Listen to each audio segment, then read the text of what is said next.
বাবা হ্যাঁ মারিয়া নাও। ভাইয়া ধরো তাও ভাই প্লিজ প্লিজ এটা তোমার সারপ্রাইজ ছিল? হ্যাঁ আমার আগে সন্দেহ হয়েছিল তুমি এমন কিছুই করবে।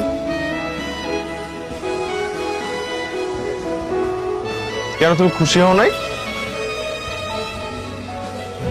হ্যাঁ খুশি হয়েছি।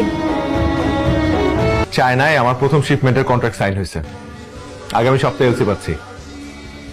ও আচ্ছা, চাইনিজরা আবার ভাঙাড়ি কিনে কি করবে?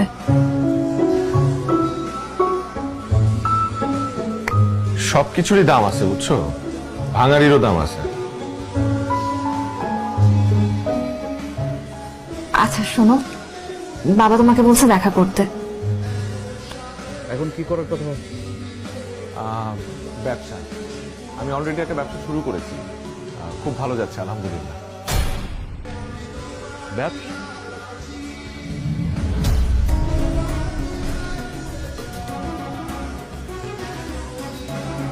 কিন্তু এটা তো কোনো ফিউচার না, খুবই রিস্কি।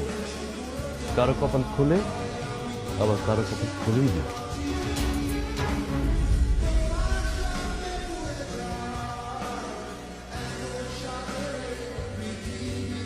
চাটা খেয়ে যেও।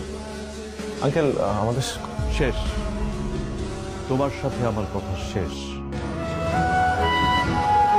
মারিয়া কই তুমি? বাসায়। কেন, কি হয়েছে? গুড নিউজ আছে, চাইনিজ ডিলারদের সাথে সবকিছু কনফার্ম হয়ে গেছে। তুমি কই? তুমি একটু দেখা করতে পারবো আমার সাথে এখন? আমার বিয়ে ঠিক হয়ে গেছে মাহির। বিয়ে ঠিক হয়ে গেছে মানে কি বলতেছো? কোথেকে এক ইঞ্জিনিয়ার ছেলে ধরে আনছে, হ্যান্ডসাম স্যালারি, ব্রাইট ফিউচার। আমি তো তোমাকে কতবার বললাম, চাইলাম, বাবা চাকরিজীবী ছেলে ছাড়া আমাকে বিয়ে দিবে না। মারিয়া আমার মনে হয় কি জানো, এই বিয়েতে তোমার বেশি একটা অমত নাই।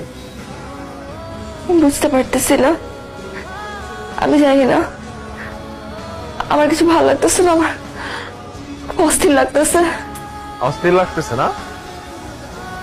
অস্থির লাগতেছে, অস্থির লাগতেছে তোমার?